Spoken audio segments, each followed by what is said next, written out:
Hello, friends. My name is Steve, and we're here today to talk True Detective Season 1, Episode 6. And of course, we're here with Chris and Mohan. Chris, how are you doing today? I am doing fine. I'm feeling a bit overdressed. I feel like I should go full Rust mode, with the long ponytail and the general looks at the beer cans, the crushed up beer cans all around me. Although he's past that now, he's out of the detective Yeah, situation he's and freelancing. he's kind of outgrown the beer can people, but maybe Yeah, he'll come back to it. So what did you so Episode 6, so last time you had lots of thoughts on Cole and yeah. kind of what he was up to and what's everything is pointed towards. So what did this episode change for you, or did it change anything?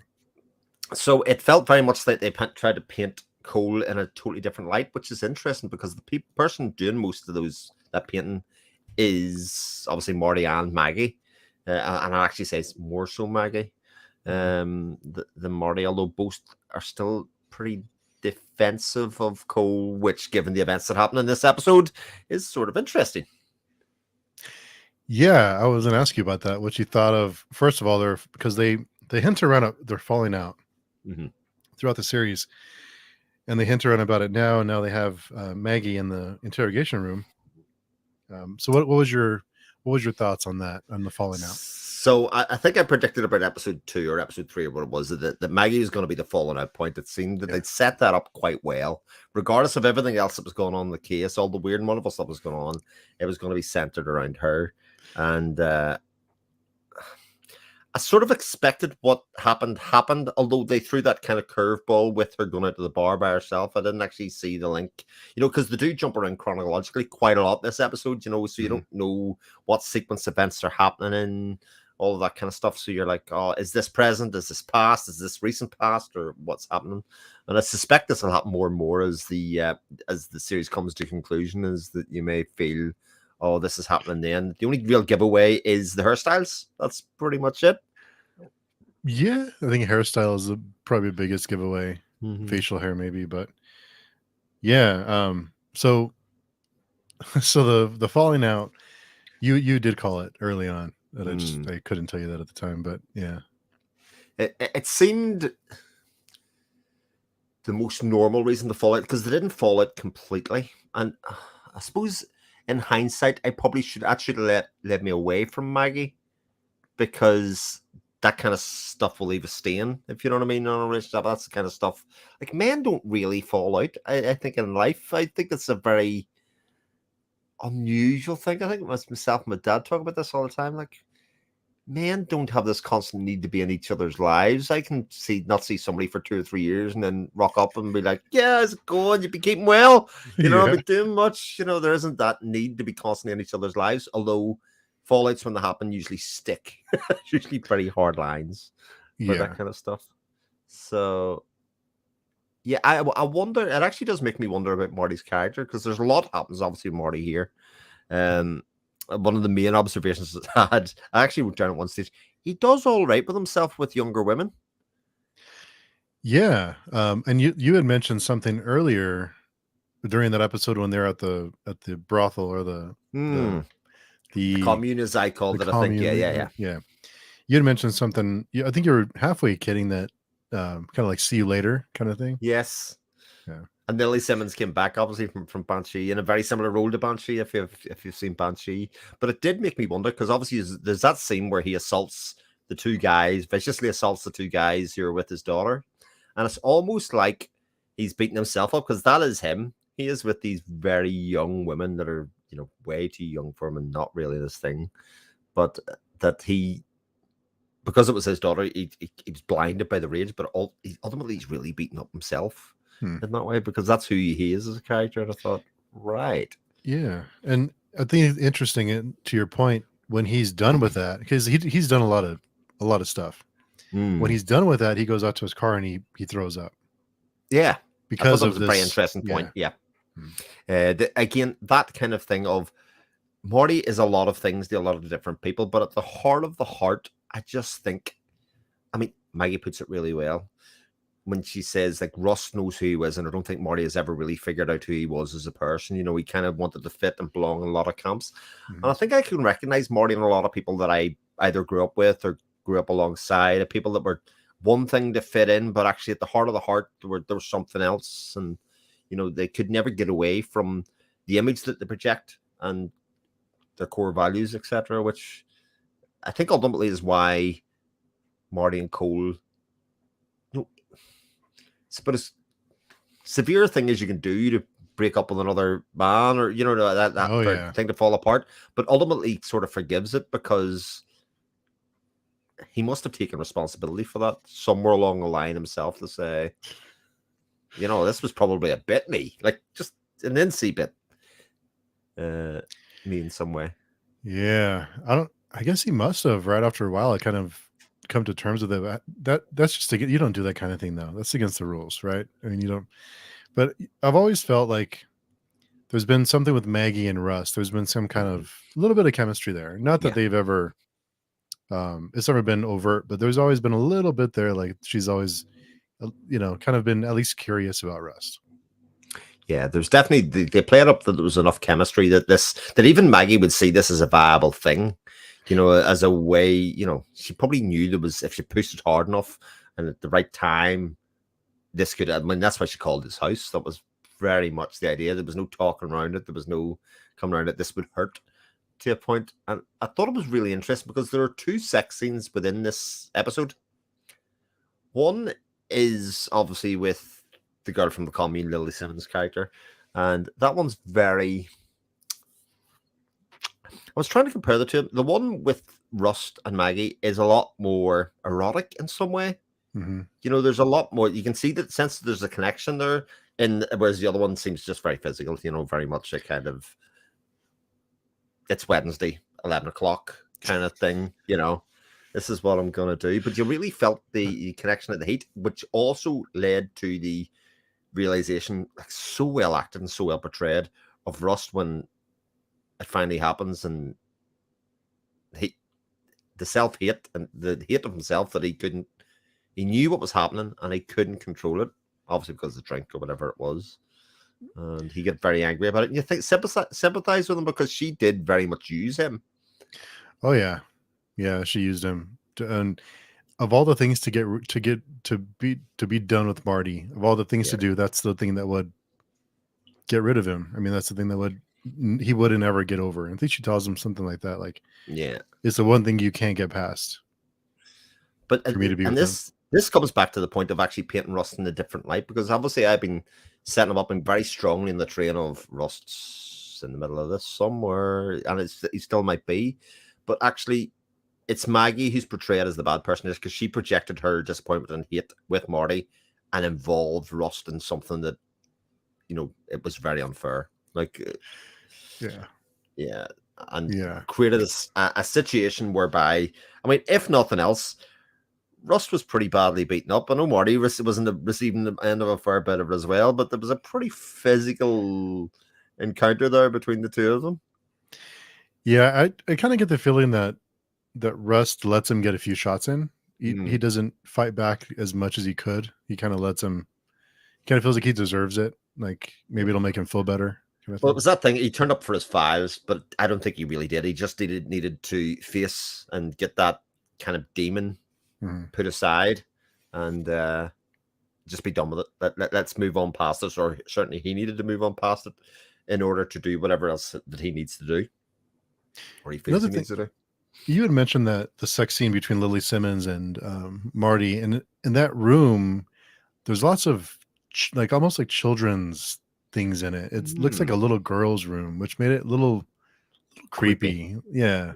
So to your point earlier about when he beats up the two kids in the cell for being with his daughter, there's some parallels there with what he's doing, like you said, what he's doing. And he's into younger women, and he doesn't think of it that way.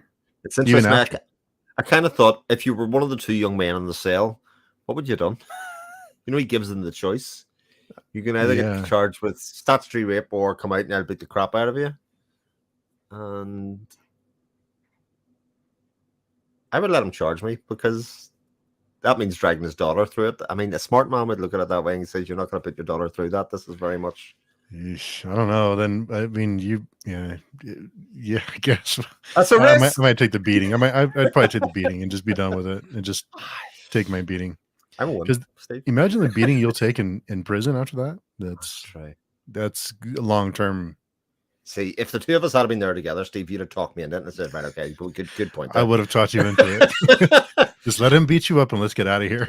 One's a risk you might get away with, but the if you don't get away with it, the fallout's way worse than just taking the beating. You're right. Yeah. Let's just take it and let's take our fat lips and black eyes and get out of here. Just go home. Yeah. those wounds will heal. Yeah. Whereas the other ones, there's a reputation you're never getting away from. There's some wounds don't heal. Yeah. Yeah. So all of that stuff was very much an aside to what's been going on, of course, of the fact that Russ very much investigating this murder still, because he knows it's an open murder case. He's not convinced in any way, shape, or form that this is sorted. And there's just some great interactions between Rust and basically everybody else in the town. Some of the lines that he says, and you're suspending me. Like, what are you talking about? This is complete and utter baloney. The fact that Tuttle is, as real as this is concerned, surely means there's something worth digging about, and all of that kind of stuff. And you really do feel like I say, a sense of despair with Rust's character, and that what's the point? Mm-hmm. Yeah, and when he visits the Reverend. Seeing the Reverend from, I think it was episode 2 or 3, seeing the Reverend then, very charismatic, very full of energy, and he's dedicated, and he believes, and he's, say what you will about religion or whatever, but he's still he believer. He's committed to the faith, and he's trying to, in his mind, spread positivity and all that stuff. So you go from there to where he is later as this broken person. And I think this series does a great job of showing the passage of time and how different people can be when you go into different stages of their lives. They can be one person, then you can see them again later, and they'd be totally different. Yeah, it's definitely that phrase of "there, but for the grace of God" kind of thing. It's that kind of bit, but that also, I would say, our circumstances are determined by others. I think both in Russ's case, his relationship, as soon as Marty didn't defend him and wasn't there to back him up and was left to be by himself, he was basically gotten rid of at that stage, and his shield was gone. Same for the Reverend and with Tuttle. As soon as that protection was gone from him, he was devolving back down into this, a guy that's just existing by drinking and just getting through, and quite obviously, I don't know if bitter is the right word, because I think he justifies it in that he's seen the light, really, insofar as what was really going on. And of course, Tuttle paints it in another way. The reason we had to do it was because of, embezzlement or whatever it was. And those two stories don't even slightly align. Yeah, he goes. Yeah, you're right about him. It's almost like he dedicated his life to something that wasn't real. Yeah, like where do you go from there? Yeah, it was very much. I think he realized that in some ways the whole thing was an embezzlement scheme that he was very much central and part of. Although it was, it was very much, he was being used as a front for everything else that was going on. So, yeah, I thought his character and his characterization was really interesting, because obviously when he first gets asked about it, he gives the party line. Yeah, and Rust pushes him on it and says, "No, come on, we both know this isn't actually what happened. You've got to tell me what was going on in those schools, what was going on in that area, why not?" And actually, for all of the preaching and all of the real good core religious aspect was when he came in and told the truth there to help, push this case forward. If this is even a case at the moment. I don't know. Is it? I don't know. What do you think? Well, I mean, it's an ongoing investigation by Rust, obviously, and he's obviously, the end of the episode sets up that he wants to bring Marty in on it and say, "Look, a lot of waters went under the bridge here. We need to sort this shit out, because there's still missing bodies, there's still missing girls, this has been going on for far too long, and you're better than this. Like, you're better than the party line, which is like, don't look too closely, all of that stuff that's going on." So I think that's what sets up. Although I thought the real interesting part at the end of the episode obviously was the broken taillight. Yeah, this taillight's still broken after all that time. After the fight, I was like, I was like, when did he break the tail out? And then obviously it clicked. Oh, right, it was obviously from when Marty fell into it, and he never fixed it. And I was like, that's really interesting because they linger so long on it. That's very much a thing of, I know, sure, I'll follow you kind of thing, and then they go ahead and move in that way. So yeah, loads of really interesting revelations, but like I say, very tonally different in how it sets up the characters in this and who they are and where they fit into the puzzle. Yeah, and I think it's interesting seeing the story up until the shootout, if you will, and then what happens after, kind of like the fallout, and how everyone's path changes after that, how much it affects their journey, their character. Yeah, and how much it breaks the relationship. You know, a small lie here can mean a chain of events that break down to, you know, a lack of respect between them or something. It creates a little chink or a little division between them, the point that it eventually just breaks down and blows up or whatever. What were your thoughts on all three of them not divulging what the fallout was about, even after all these years? They all kept the secret.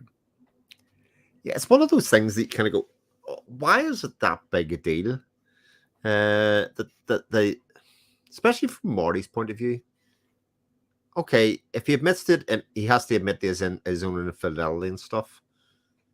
Maggie doesn't admit it because she's obviously not proud of the situation that she basically created, and maybe Russ doesn't care enough. You know, he just seems to be consumed by the case or finding out what's happening in the case, so he has his own reason. But the fact that they all still have a party line of all the Savannah is kind of strange because it's sort of not that big a deal. Yeah, I guess after time it kind of fades, but I think they all keep it because they haven't talked probably in so long, and they've never really had a closure on it. So they just kind of feel like I'll just not talk about it. Maybe I don't. The other possibility is, of course, that Rust and Maggie are the. You know, it seems very clear that Maggie and Marty are very much separate paths in life at this stage, but it doesn't disavow the fact that Maggie and Russ could have kept in touch in some ways. Although she does say, like, Russ was always seen to her like a good man. You know, he was good sense of righteousness. I think I wrote something down, but yeah, he knew who he was. He knew what was right, what was wrong, and whereas Marty kind of maybe not quite so sure, had good ideas but couldn't follow through with any of them. Well, he follows through with some ideas. He certainly does. But it's funny how, you know, even before all that happened, their relationship had started to break down a little bit before that. It wasn't just all Maggie. They started biting at each other. You know, Marty started having to go at him about his relationship breaking down and how he hasn't been the same since that happened because he couldn't do and whatever. And so there were chinks in the armor there. And even that bit about the relationship, and the Cole pretty much points out to him that I made you. You know, let's not be shy about this. You are who you are, and you have your reputation because I give you it. You know, and it was like that wouldn't jibe or sit very well with somebody of Marty's standing or ego at all. He would no. Is he wrong? I think it's a little unfair. I think I come back to the idea that Marty's still a good cop. He's from the area, and I think when you're from the area and the place where you're growing up in, you kind of become a bit oblivious to its nature and the things that happen. You know, he's obviously known who Tuttle, etc. was for a very long time. You know, and the things that were going on there, you wouldn't see. You can't see exactly what's in front of your face. But like I was talking about many weeks ago with the abandoned buildings. You know, it's only when you really look at the place they are in the locale. So Cole from the outside is a very different type of detective. He's very analytical. He's very much the classic smart detective from TV series. You know, the Columbo-esque, if you want to think of it that way. And so we as an audience sympathize with, sympathize wrong word, but we see his qualities as a detective quite clearly. Whereas Marty's kind of like this dumb fool who screws around and drinks and, you know, is a bit foul-mouthed and a bit Jack the Lad. But I think at the heart of it, he's still a good detective. He's still somebody that Cole's going to need to solve this case, I think, by the end of it. Yeah, I think They they, can't do it by himself. They almost need each other, right? Yeah. One needs the other one to do the bits that they won't, or to see the things that they won't. And I think that's where a lot of the interest for the last 2 episodes come together. Do we really get a proper buddy cop movie or TV series where the two of them do bounce off each other? Except there's a million spinning plates at this stage. Yeah.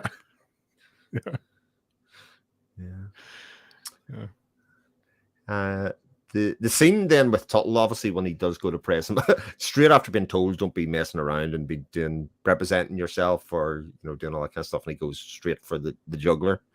I hadn't actually realized that Billy Lee Tuttle was William Tuttle, like William and Bill. Totally caught me out that they were the same character from previous weeks, and I was like, oh, I thought they were brothers. They're obviously the same person, William and Bill. And again, a more shady character you couldn't have met. And obviously, the situation happens with those schools, with those kids that were done. Actually, the nature of those schools I thought was quite important, because I kind of thought they were still part of state schools, but they're like state-sponsored schools, but they weren't. They were seen as alternative education for kids from poorer values to come out of state schools and into the nearly privately funded schools, but funded by the church. Yeah. And I thought that was quite an interesting revelation. I don't know if we knew that before that point. It was just that there were these schools at that point. Yeah, I don't think they've been too specific. I think they just called them schools. Yeah. So that revelation made that it sat outside the jurisdiction of the police and all of that kind of stuff. It was very much a closed system that they had, and the people, for enough money, for enough outcomes, would be prepared to turn a blind eye. You could buy people off, or you could do whatever, because the whole premise was that they were coming out of state-sponsored schools to this kind of private thing where there was obviously supposed to be other benefits from, and they either didn't get them or something else happened, because a lot of kids go missing. Like, goddamn. Yeah. It's a short scene, but I think it's pretty powerful when he visits the dad of one of the missing kids, and that has just had it. Yeah, he just doesn't want to know. And I think there obviously were good people that were left in the wayside, because you obviously had the one from very early on in the series as well. The I can't remember her name, but another dad, but sort of both kind of very distant, living very solitary lives. It seemed to be the two fathers that were caught up there. So they obviously didn't benefit from it in any way, from the kids being missing. But the fact that wasn't he told that his kid was probably savaged by wild animals or something like that, and the body wouldn't be worth being found or something like that. And he kind of went, doesn't seem. But the fact that he was told that means that the state police were sort of in and around on it, and either weren't prepared to investigate or two knew what had happened and were just turning a blind eye. So people know more than what they're letting on. Yeah, it just felt really helpless to people. Indeed. So I should say, one of the other things I noticed about the fight. So when he says Cole's outside, Marty goes to go out, stops, goes back, takes his gun and his belt off, and then goes back out. Again, another sign that Marty's much more self-aware and not just the complete and utter hothead that he sometimes appears to be. He's very considerate. He knew he wanted to take it out physically, but it seems he didn't really want to either hurt him or cause or do something long-standing. He knew he couldn't be.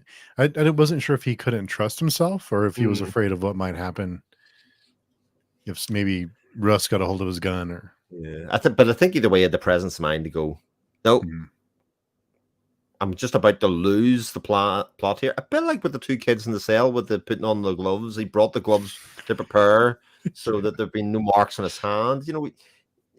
Extreme acts of violence were coming, but he planned both situations out very calmly and in a very organized manner. If only he was organized with his with his infidelity, Like I say, he wasn't doing too bad for himself.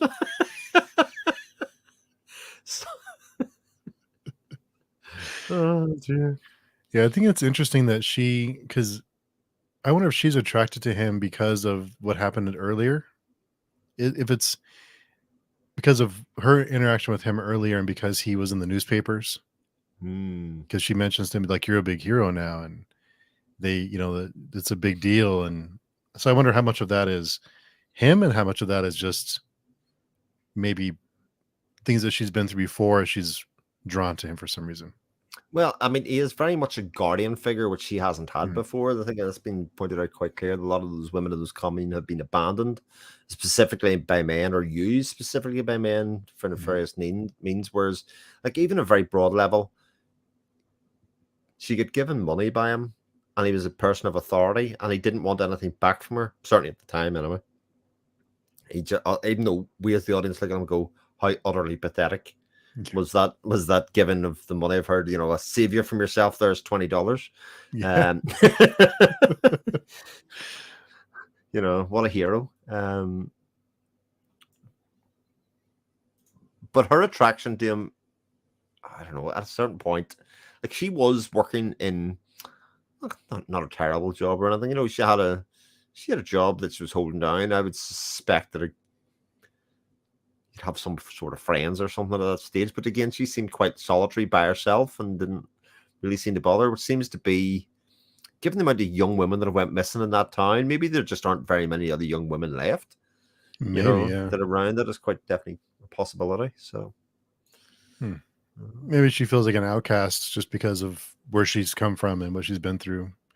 So, yeah, but very, like, that whole interaction between her and him, her coming back around, I thought was extremely interesting as a character. To kind of, it nearly made it too easy for him, because again, Marty's one fault is that his ego can be massaged. yeah. If somebody does look up to him and go, "You're amazing," and he goes, "Yes, I am. Thank you very much." I didn't think anybody noticed anymore, but yes, you're onto something there. Yeah. Yeah. He Oh, loves his ego stroked for sure. he definitely does. Um, but there was a line. Oh, yes, it was the line that Maggie said about Marty, that she liked him better before he started giving up the drink. So when he gave up the drink and kind of found God for a while and they got back together, she didn't like him very much at that stage. He was a bit boring and a bit less interesting. He was funnier back when he was drinking, and I thought it was okay. This was a complicated relationship you have here. Lots of history. Yeah. Um, the other really interesting scene then, obviously, was the girl that he got the confession out of, who was killing her kids. Oh, Yeah. that was rough. Yeah. That whole SIDS thing. Um, that was that would leave a stain, especially if you look back at that poor young girl and the kind of trauma she goes through and everything else that's happening at that time. It's very tough and very well acted. I actually looked up to see that actress's name and I couldn't find her to see if she Hmm. was in anything else. She wasn't certainly highlighted on I've it, seen her, I've seen her before. I don't know her name, but let's see if I can find it. but there is that darkness that comes at the end where he basically tells her to go kill herself. Like, that bit was Yeah. okay. It's like there was a calmness about it and the coldness about it that was very much right. I'm just going to get my coat here and go, and that's why it was so well acted, because the disbelief of the trauma that she was going through and event it, to then be told, "Oh, this person didn't have my best interest at heart at all. It wasn't a Yeah. thing." Yeah. Yeah. That was rough. Yeah. And the other girl that she talks that Russ talks to in the hospital. What'd you think about that one?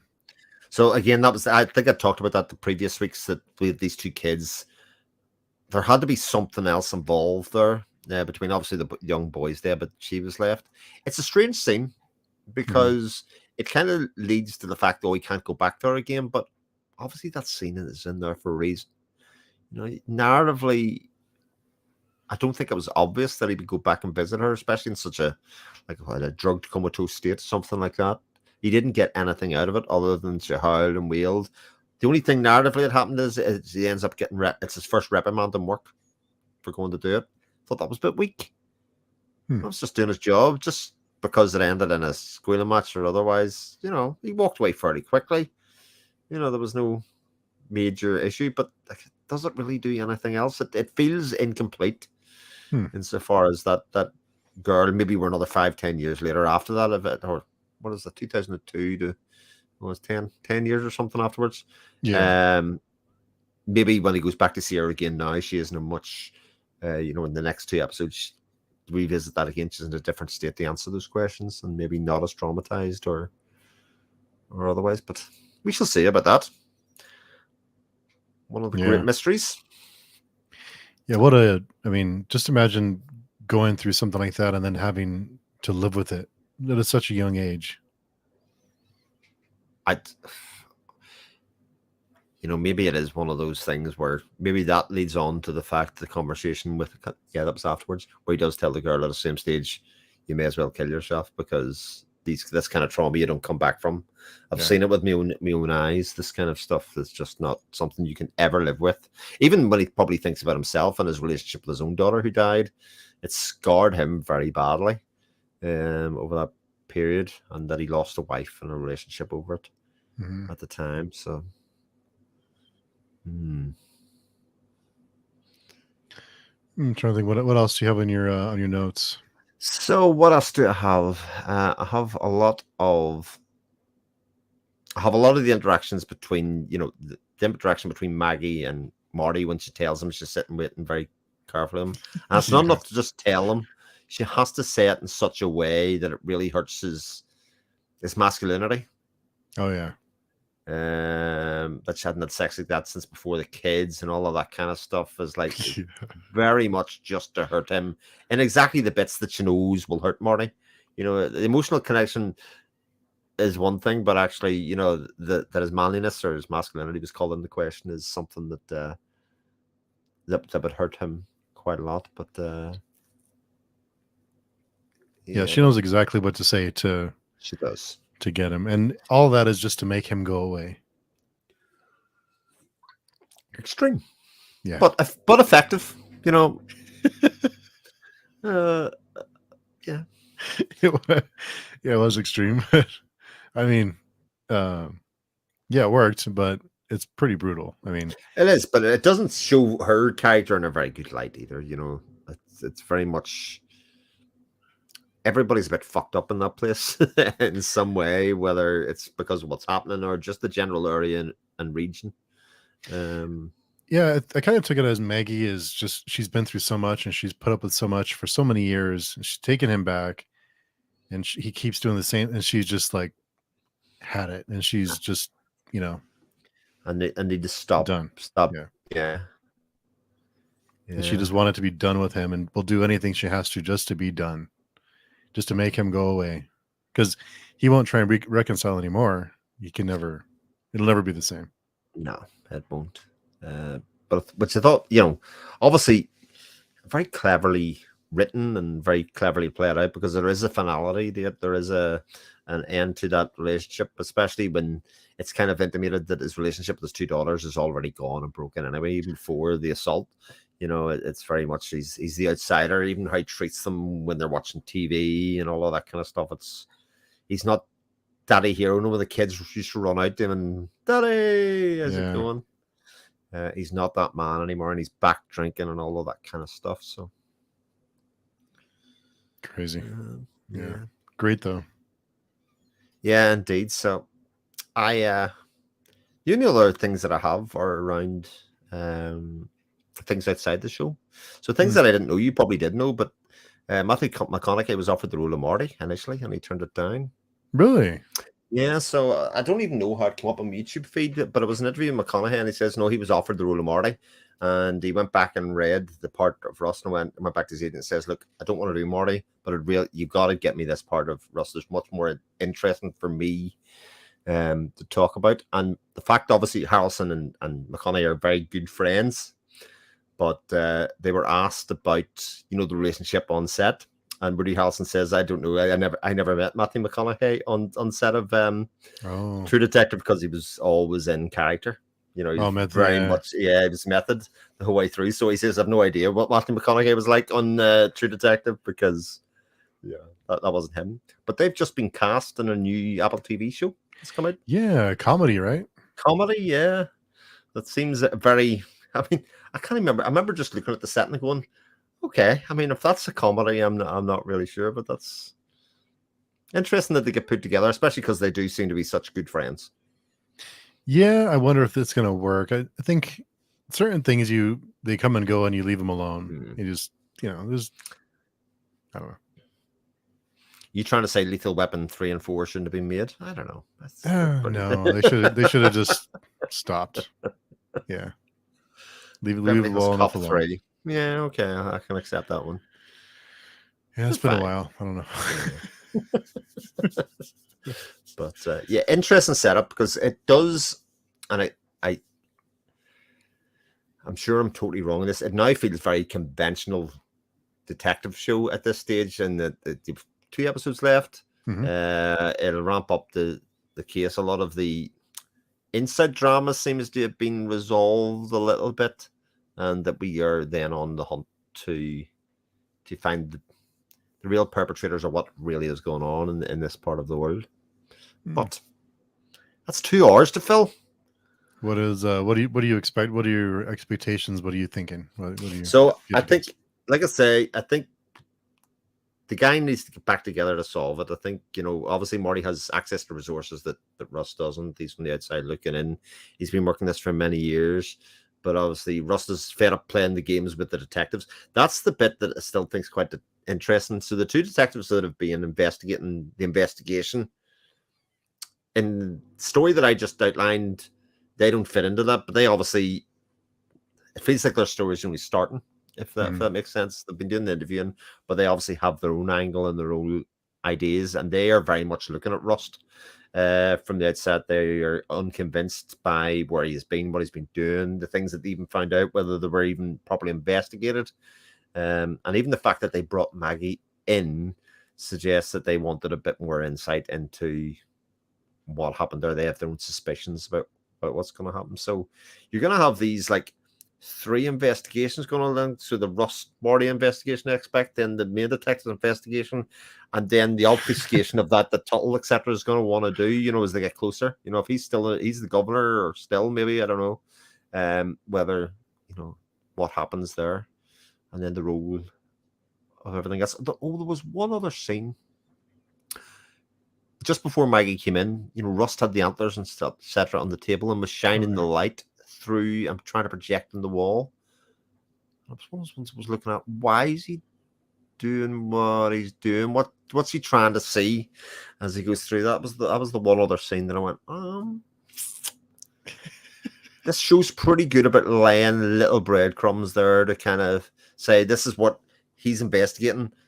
We're not going to discuss this bit, but this is kind of his thought process to kind of say, okay, this may be something in future. Yeah, either something's there or he's just neurotic. Yeah, well, and he was drinking. They plant that idea that maybe it's nothing. This could be something. This could not be something. But I don't have any good read on that at all yet. But it's going to be very difficult to watch the next episode and stop, I imagine. Yeah, and more Jameson. Oh yes, right enough. There was the Jameson. God, I think I'm gonna have to do the last episode with some Jameson. I think I will have to. Yeah. I think it would be only fitting. I think it would be. Yeah. Or maybe I do most of the bottle before we start recording, and then finish the bottle as we finish, and then we'll see. I'll be really in full Rust state of mind. Well, you would need some empty beer cans. A knife, a ponytail, some old clothes you've been wearing for a couple of days. I can do that. That's fine. And what else? Cigarettes. You need to be smoking. Yeah. Maybe. Yeah. Then you could probably. Yeah, and a cross for above my head or something. Like a little tiny mirror, like this big. Yeah. Lots of things we could do to get in character. Yeah. I mean, you'd have to pull off Marty though. I'll wear a button-up shirt and I'll shave my head. I'll leave a couple of hairs poking out here.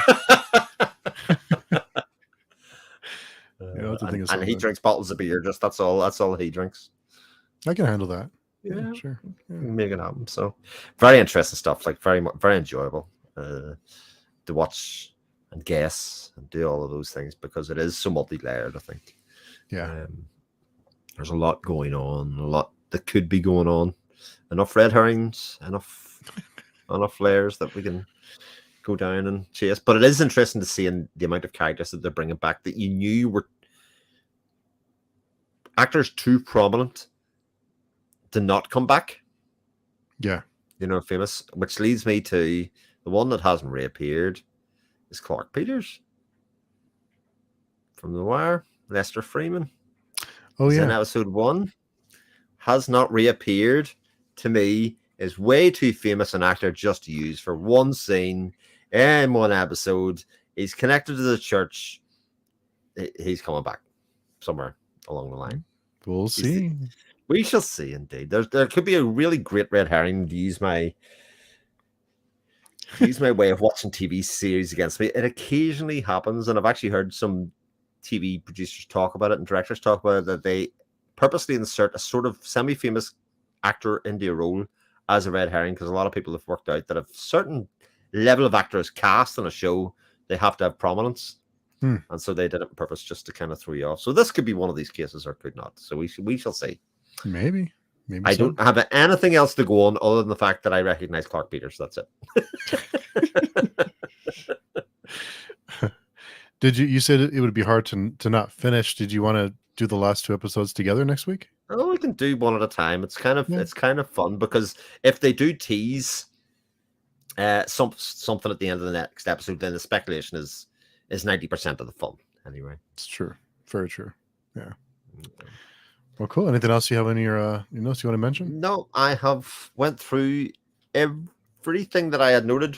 Even though I basically just, I feel like I write down the script. By this stage, I'm writing down the script. Yeah. My typing speed's got up to a point where I'm like, all right, okay, we're getting disappointed. They keep on getting longer and longer. I've looked back at my episode 1 notes. They're considerably shorter than my episode 6 notes, but I suppose that's the idea. As you learn more about the experience and about what's going on, you're going to have more to say. More to call back to and more to reference. And yeah, which would make it interesting, I suppose, from your point of view. I would say your episode 1 notes are like way more detailed, knowing what to look out for. Mm-hmm. Yeah, I think so.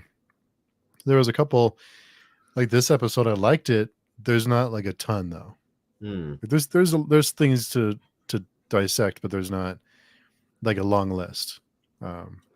This one's just got like 3 or 4 main scenes, but a lot of it is taken up by the Rust, Maggie, Marty relationship. And I think actually in some ways that's really nicely scripted because a lot of the stuff is very heavy and very serious. And I think it's nice before I roll in towards the end here that we get another mini story to concentrate on and kind of that is still like enjoyable seems the wrong word given the events that happen. But yeah, it feels interesting to watch and see it play out. Yeah, definitely. Yeah, you're right. They do mix it up with the personal drama, all the other heavy stuff. Makes sense. Yeah. So cool. 2 more to go. 2 more weeks. 2 more to go. I am excited, I have to say. Nice. Especially now that some other shows have finished. The Last of Us finished, and I got to the end of that, and then so I don't have an episode of that to do every week. I can just kind of maybe start something new, or I don't know. I'll have to see. Yeah. It's kind of fun going episode by episode and just kind of going slow and not binging.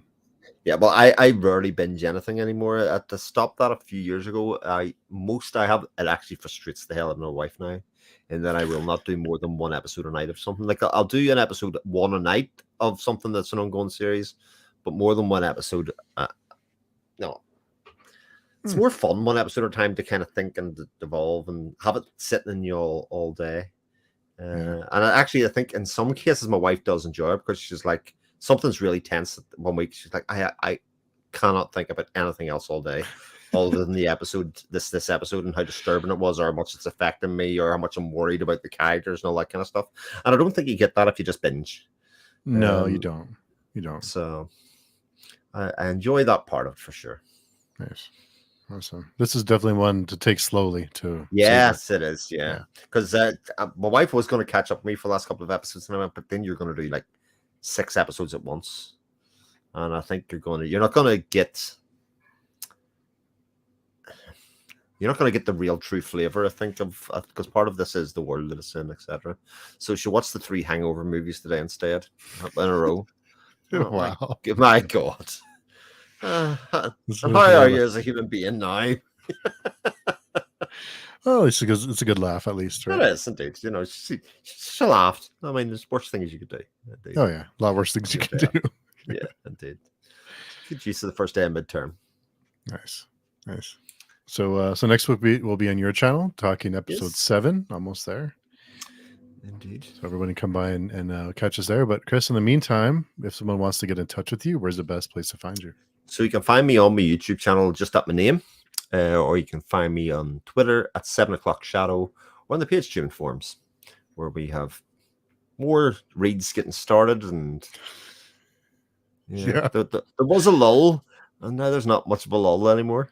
Yeah, I think we're stretching things out though, yeah, so it's easier to manage. Yeah, it's good stuff. Cool. So cool. Well, until next week, we will see everyone soon. Be talking episode 7, and hope you join us next week on Chris's channel. We'll talk to everyone soon. Take care.